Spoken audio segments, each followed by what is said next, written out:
ఏంటిటా కుండబద్దలు కొడతా అత్త. నమస్కారం, కుండబద్దల ప్రేక్షకులకి స్వాగతం. నేను గౌతమ్ కాటా. ఈ వీడియోలో నేను మీతో చెప్పాలనుకునే అంశం, వల్లభనేని వంశీ ఆరోగ్యం బాగలేకపోయినా కూడా ఆయన్ని వేధించి జైల్లో చంపేసే కుట్ర చేస్తూ ఉన్నారు అని వైఎస్ఆర్ కాంగ్రెస్ పార్టీ నాయకులు ఆరోపిస్తూ ఉన్నారు. ఎస్పెషల్లీ పేర్ని నాని నిన్న మీడియా ముఖంగా ఇదే మాట చెప్పాడు, ఆయన్ని ఇంకా ఎంతకాలం వేధిస్తారు అని. అంటే వల్లభనేని వంశీని జైల్లోనే అనారోగ్యంతో చంపేసే కుట్ర నిజంగానే ప్రభుత్వం చేస్తుందా, లేకపోతే దీని మాటున ఒక డ్రామా జరుగుతోందా అనే దాని మీద ఈ వీడియోలో పూర్తిగా నేను మీకు సమాచారం అందిస్తాను. ఆ సమాచారం నాకున్న ప్రశ్నలు నిజం అని అనిపిస్తే గనుక ఈ వీడియోని ఖచ్చితంగా లైక్ చేయండి, మరొక 10 మందికి షేర్ చేయండి.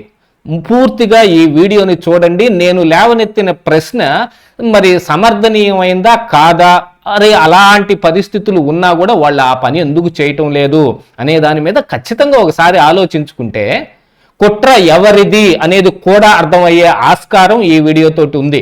ఇటు ప్రభుత్వం కుట్ర చేస్తుందా, లేకపోతే వైఎస్ఆర్ కాంగ్రెస్ పార్టీ నాయకులే కుట్ర చేస్తూ ఉన్నారా, లేకపోతే వంశీ దగ్గరే ఒక కుట్రపూరితమైన ప్లాన్ ఏమైనా ఉందా అనేది కూడా ఈ వీడియో ద్వారా మొత్తం అర్థం అవ్వాలనేది కుండబద్దల అభిమతం.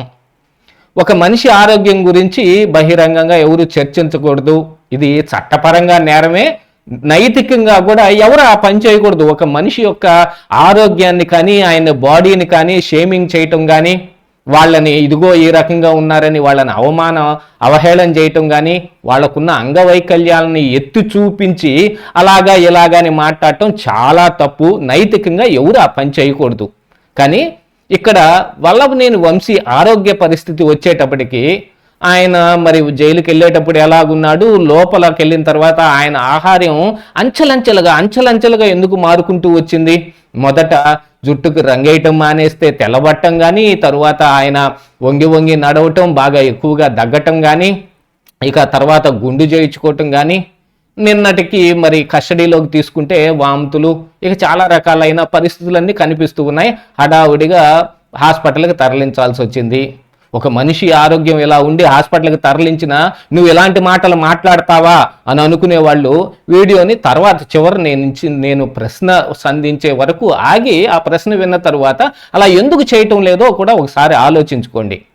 ఇక్కడ వల్లభనేని వంశీ పరిస్థితి ఎలాగుంది అనే దానికంటే కూడా కుట్ర కోణం ఒకదాన్ని మరి వైఎస్ఆర్ కాంగ్రెస్ పార్టీ నాయకులు ఆరోపిస్తూ ఉన్నారు. అలాంటి ఒక పరిస్థితి ఉంటే గనుక న్యాయస్థానాలు చేతులెత్తేసి కూర్చున్నాయా?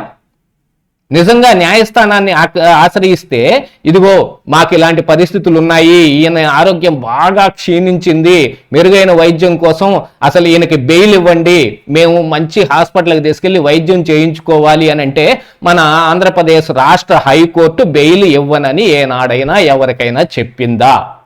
చంద్రబాబు నాయుడు గారి పరిస్థితిలో కూడా 53 రోజులు ఆయన అండర్ రిమాండ్లో ఉన్న తరువాత మొట్టమొదట ఆయనకు వచ్చింది ఆరోగ్య కారణాల రీత్యా ఆయనకు బెయిల్ వచ్చింది. ఆ తర్వాత అది రెగ్యులర్ బెయిల్ కూడా అయ్యిందనుకోండి, అది వేరే విషయం. ఆరోగ్యం క్షీణించింది, ఆరోగ్య పరిస్థితులు బాగలేవు అని కోర్టుకి ప్రాథమికంగా ఆధారాలు సమర్పించి వాళ్ళని బెయిల్ అడిగితే హైకోర్టు బెయిల్ ఇవ్వనందా?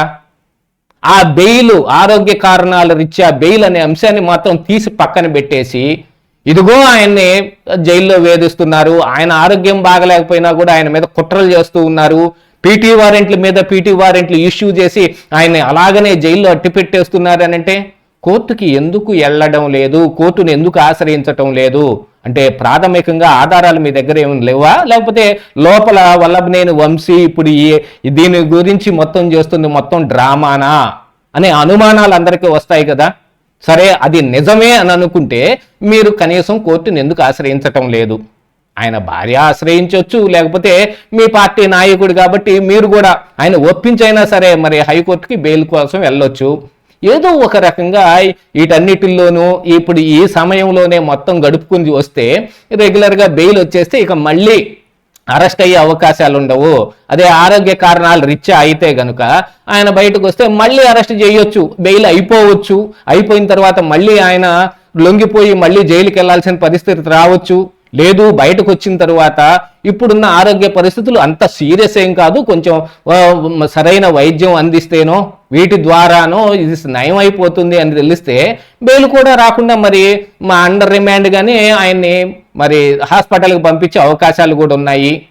ఆల్రెడీ నిన్న ఆయన వాంతులు చేసుకున్నప్పుడు ప్రాథమికంగా అక్కడున్న ఆరోగ్య కేంద్రానికి తీసుకెళ్లి అక్కడ వైద్యం చేయించారు. అక్కడ ఉన్న పరిస్థితులు కూడా ఆయనకి అరగలేదనో లేకపోతే మరి సరిపడని ఫుడ్ ఏదైనా తీసుకుంటే వామిటింగ్స్ అయినాయనో ఇలాంటివే బయటకు వస్తూ ఉన్నాయి. దీంతో పాటుగా ఆయనకి శ్వాసకోశ సంబంధమైన వ్యాధులు ఉన్నాయి, ఆయన ఊపిరి పీల్చుకోవటం దగ్గటం ఇవన్నీ కొంచెం కష్టంగా ఉన్నాయి అని అనుకుంటే ఆ విషయమై కూడా మరి ఎందుకు కోర్టును ఆశ్రయించటం లేదు?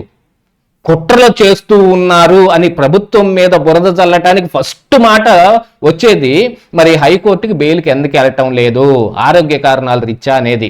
వెళ్ళినా కూడా ఆడ బెయిల్ రాలేదు అనేదైనా ఇప్పటి వరకు ఏదైనా సమాచారం వచ్చిందా? ఎటువంటిది రాలేదు. లేదు, ఆల్రెడీ ఉన్న కోర్టులోనే ఆయన్ని మరి కస్టడీకి తీసుకోవటం కోసం కోర్టుకు వెళ్ళినప్పుడు, లేకపోతే ఆయన పీటీ వారెంట్ ఇష్యూ చేసినప్పుడు మరి రిమాండ్ అయిపోయినప్పుడు మళ్ళీ రిమాండ్ పొడిగించడం కోసం కోర్టుకు వెళ్ళినప్పుడు వీటి విషయం ప్రస్తావించాలి కదా. ఆయన నాకు జైల్లో సదుపాయాలు కావాలనే విషయాన్ని అడిగాడు. ఆ విషయం అయితే అందరికీ తెలిసింది.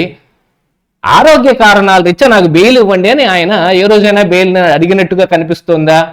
తన ఆరోగ్యం పట్ల వంశీకి మరి ఆయన దాని గురించి ఆయన ఏం పట్టించుకోవడం లేదా? లేదు, ఆయన బతికించుకోవాలనుకుంటున్న వైఎస్ఆర్ కాంగ్రెస్ పార్టీ నాయకులు కూడా మరి అలాంటి ప్రయత్నాలు ఏం చేయడం లేదా? ఎందుకని బెయిల్ కోసం వెళ్ళడం లేదు అనే ఒక క్వశ్చన్కి మాత్రం ఈడ ఆన్సర్ దొరకటం లేదు.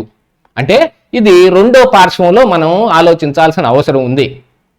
వల్లభనేని వంశీకి నిజంగానే ప్రాబ్లం ఉంటే ఆ ఉన్న ప్రాబ్లం తోటి కొన్నాళ్ళు అక్కడే ఉండి ఏదైనా ఒక సీరియస్ వ్యవహారం వచ్చినప్పుడు ఇదిగో ఈ ప్రభుత్వం కుట్రపూరితంగానే ఆయన్ని ఇలాగా ఇంత అధోగతి పాలు చేసింది, ఆయన ఇప్పుడు అపస్మారక స్థితికి వెళ్ళాడనో లేక చావు బతుకుల్లో ఉన్నాడనో ఒక డ్రామా ప్లే చేయటానికి వైఎస్ఆర్ కాంగ్రెస్ పార్టీ నాయకులు పూనుకున్నారా అనేది కూడా ఇక్కడ అనుమానం వ్యక్తం అవుతోంది.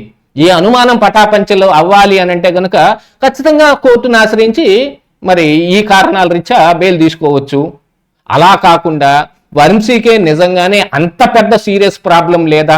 మరి మొన్న పోసాని కృష్ణమురళి కూడా నాకు ఛాతీలో నొప్పిగా ఉంది, నాకు చాలా ఇబ్బందిగా ఉంది, అది ఇది అని మరి రిమాండ్లో ఉన్నప్పుడు ఆయన కూడా ఇలాంటి ఒక డ్రామా గడితే ఆయన కూడా మంచి హాస్పిటల్కి తీసుకెళ్ళినప్పుడు అక్కడ అంతా అబద్ధం అని తేలిపోయింది. మళ్ళీ తీసుకొచ్చి జైల్లోనే కూర్చోబెట్టారు. ఇక ఈ బయటి వారెంట్ల మీద బెయిల్ మీద చాలా కాలం మరి పొన్నవోలు సుధాకర్ రెడ్డి ఆయనకి బెయిల్ ఇప్పించుకుంటూ వస్తూ ఉంటే కొత్త కేసు వస్తూ ఉంటే ఇలాగా కొన్ని కేసుల తర్వాత ప్రభుత్వమే ఇక దయదలిచి వదిలేసినట్టుగా కనపడతా ఉంది. అలాంటి ఒక దయదలుపు ఇక్కడ వస్తే బయటకు వచ్చేస్తాము అనే ఉద్దేశం ఏదైనా మరి వల్లభనేని వంశీకి కూడా ఉందా? అన్ని ప్రశ్నలకు సమాధానం క్వశ్చన్ మార్కే ఉంది, సమాధానం లేదు. ఎందుకని ఆశ్రయించటం లేదు అని అంటే దాని వెనకున్న పరమార్థం ఏమిటో ఇంకా ప్రజలే అర్థం చేసుకోవాలి. ఇదే ఈరోజు కుండబద్దలు.